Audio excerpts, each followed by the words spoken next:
goals and I think 2.5 seasons at UCD, which was, prolific form.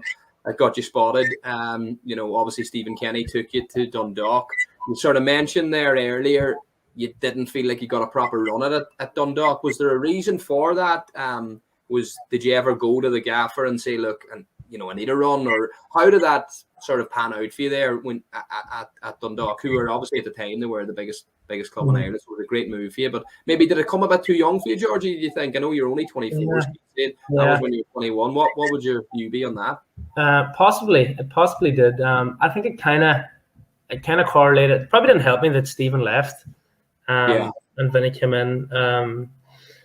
Vinny had a really strong relationship with Pat for years, Pat Hoban.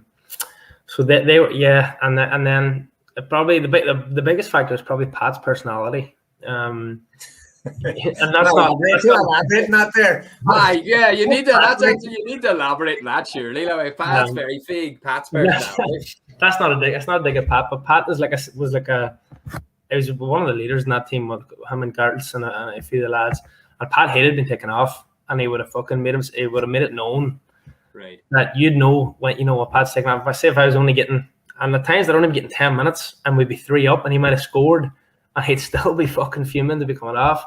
And I just think Vinny knew that, and it was important. Obviously important to keep Pat happy as well. He's your main man. He's the best striker in the league at the time. Like, so it was a tricky enough situation, you know what I mean? So it wasn't straightforward. So you think he was reluctant then? He was reluctant to take Hoban off at times because he was going to kick off in one. So a little bit.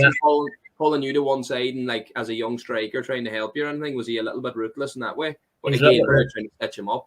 He's a little bit ruthless, a little bit dogged, but that's what you need, and that's why he scored fucking so many goals, like, because he's dogged, like, and so but there was no arm around the shoulder from Pat. No, he just get on with it, like. So I enjoyed Dundalk.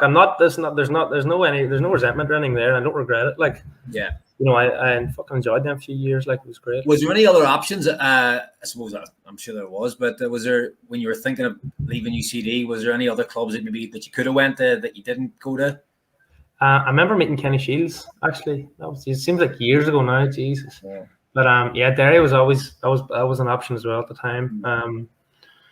I think Shamrock Rovers might have been an option too, but it was never really a question. It was always going to kind of go to Dundalk with Stephen and just the kind of lure Dundalk. You would have been the major pull for you to go there. It would have been a big pull, and then seeing, like, just a couple of years before me, Robbie Benson made the same move, and I would have knew Robbie a little bit, so that was the link, and he kind of used Robbie as an example for how I would, it took Robbie time to gel, and then he ended up having a good career there. So that's kind of what I was looking at and thinking, right, that's definitely the best option for me. But it was probably a great education for you because, as you say, it was probably your first time being exposed to that sort of mentality where Pat Hoban's a goal scorer. He wants to play every single minute of every game. That they're winners in there, every single one of them. So, as you say, you probably took a lot from it. Maybe didn't realize it at the time, but you're probably benefiting from that experience now that you're at Bows because you've probably got that resilience that you built up from that time there. Yeah, absolutely. Yeah, you would learn loads there from from Pat in particular. He might have not been the sweetest, or the he'll be full of chat, but you learn a whole lot from him, like in how he carries himself and what's needed to be. Like, Pat's, I think he's all-time top goal scorer in the league in a league season, and he's Dundalk's all-time top. He's scored serious goals, one of the best players in the history of that league. Like, so, and as you say, loads of players. Your Shields, your Gartlands, your guy like have been around for years. You pick up. Who was the top dog? Would you say who was that? Was it Shields? Was the main man? Or Shields?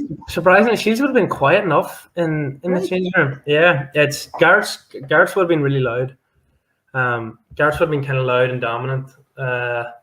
In particular in the first year. I know near the end of my career he wasn't playing as much, so it wasn't as prominent. But Garrett's and Pat would have been kind of the two loudest and two kind of most vocal in change rooms. Right. So you're saying that you sort of learned by watching Pat more than what he taught you himself. Yeah. About that bit of dogging is about that what it takes to be a top striker in the league, and look, you've